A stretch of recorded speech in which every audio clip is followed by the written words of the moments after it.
Hello everyone and welcome to Dragon God Productions. Today I'm going to do something new and talk about 909, a completely new indie game demo about a cat in the afterlife. This whole thing is also made by one person, by the way. His name is Larry Zor. From my experience playing the demo, it seems to be a mix of Kingdom Hearts, like the opening sequence, Undertale, particularly some of the humor, and a few others that I don't know about. I can tell Kingdom Hearts had a hand in this because the very first section has a Kingdom Hearts homage with choosing between three different powers and discarding one of them. I'd be surprised if no one even figured out this reference yet. All of this preceded by a really sad backstory. Man, talk about dark. And the reveal that our main character is an actual cat who fought off a literal Grim Reaper. That's awesome. The sequence then ends with us taking the soul of a little sprite who's obviously not evil and has no ulterior motives at all. The real game begins in a pretty impressive and gorgeous open field with invisible walls.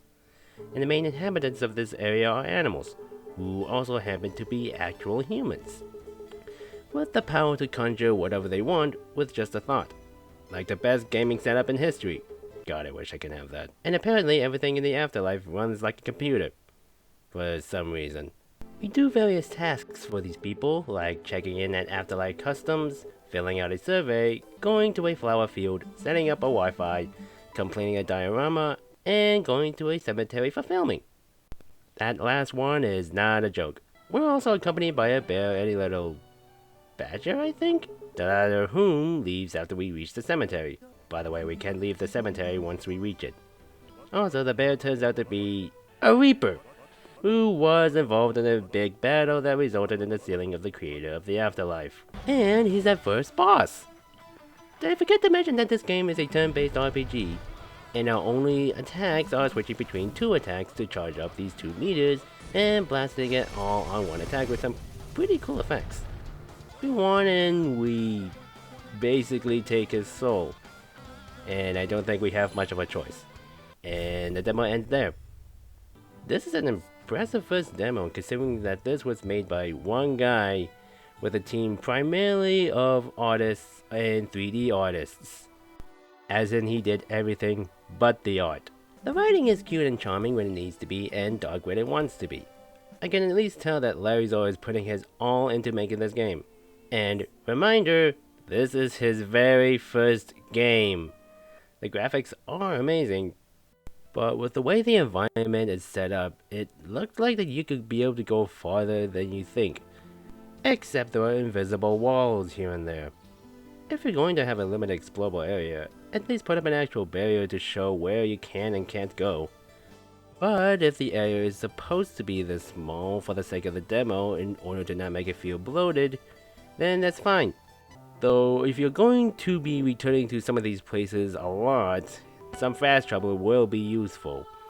The character NPCs are interesting. People who are in the afterlife as the animal they see them as is neat and original. Unless there is another game that does that as well, I don't know. And going for the elephant in the room, in my opinion, this could be seen as an RPG Stray ripoff, since that's the first game, to my knowledge, that lets you have a cat main character. But at least this game lets you do cat things virtually anywhere you want. Speaking of RPG, we're basically playing as if we are doing a new game plus and we're overpowered right off the bat. And our first and only fight is a boss fight.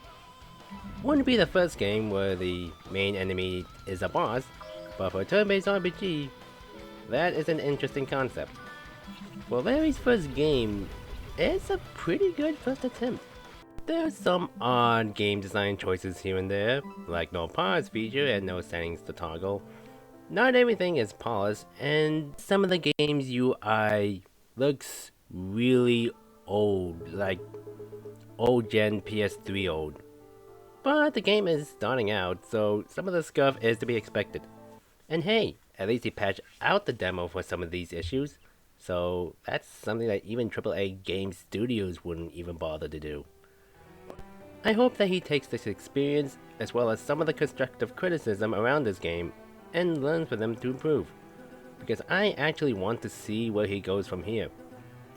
And I wish that this game evolves into being a great indie game with an incredible experience. So until next time, see you later!